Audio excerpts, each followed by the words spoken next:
মক্কার বাণিজ্যিক কাফেলার দৃশ্য, এরপর মদিনার চারপাশে মুসলিমদের প্রস্তুতির দৃশ্য। নেপথ্য কণ্ঠ। সময়টা ছিল হিজরতের দ্বিতীয় বছর, 17ই রমজান। মক্কার কাফিরদের বাণিজ্যিক কাফেলা সিরিয়া থেকে ফিরছিল। আবু সুফিয়ান নেতৃত্বাধীন এই বিশাল কাফেলায় ছিল অগণিত সম্পদ। তাদের মূল উদ্দেশ্য ছিল মক্কায় ফিরে মুসলিমদের বিরুদ্ধে যুদ্ধের জন্য অর্থ সংগ্রহ করা। রাসূল সাল্লাল্লাহু আলাইহি ওয়াসাল্লাম ও সাহাবীরা এই কাফেলাকে প্রতিহত করার সিদ্ধান্ত নেন। তবে তাদের জানা ছিল না যে আবু সুফিয়ানের কাফেলা নয়, বরং মক্কার 1000-এরও বেশি সশস্ত্র যোদ্ধা তাদের বিরুদ্ধে যুদ্ধের প্রস্তুতি নিচ্ছে। যুদ্ধের পটভূমি ও প্রস্তুতি। সময় 00:30 0:31 দৃশ্য। রাসূল সাল্লাল্লাহু আলাইহি ওয়াসাল্লাম সাহাবীদের সাথে পরামর্শ করছেন। সাহাবীরা যুদ্ধের জন্য দৃঢ় সংকল্প দেখাচ্ছেন। নেপথ্য কণ্ঠ। বদরের প্রান্তরে রাসূল সাল্লাল্লাহু আলাইহি ওয়াসাল্লাম মাত্র 313 জন সাহাবীকে নিয়ে অবস্থান নিলেন।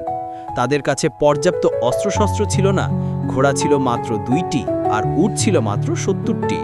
অন্যদিকে মক্কার কুরাইশদের ছিল 1000-এরও বেশি প্রশিক্ষিত যোদ্ধা এবং শত শত উট ও ঘোড়া। এই অসম যুদ্ধের আগে রাসূল সাল্লাল্লাহু আলাইহি ওয়াসাল্লাম আল্লাহর কাছে দোয়া করেন, হে আল্লাহ, যদি এই মুষ্টিমেয় দলটি ধ্বংস হয়ে যায় তবে পৃথিবীতে আপনার ইবাদত করার মতো আর কেউ থাকবে না। যুদ্ধের বর্ণনা। সময় 0:31 0:03 দৃশ্য। যুদ্ধের দৃশ্য। মুসলিম ও কুরাই যোদ্ধাদের মধ্যে তীব্র লড়াই, ফেরেশতাদের অংশগ্রহণের ইঙ্গিত। নেপথ্য কণ্ঠ।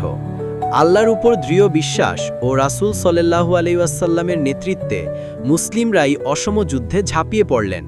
বদরের প্রান্তরে আল্লাহর এক অলৌকিক সাহায্য নেমে আসে। ফেরেশতারা মুসলিমদের সাথে কাঁধে কাঁধ মিলিয়ে লড়াই করতে থাকেন।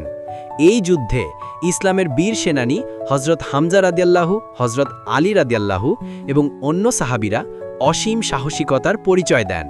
তাদের বীরত্বে কুরাইশদের মনোবল ভেঙে যায়। তাদের প্রধান নেতারা যেমন আবু জাহেল, উতবা ও সাইবা এই যুদ্ধে নিহত হয়। যুদ্ধের ফলাফল ও শিক্ষা।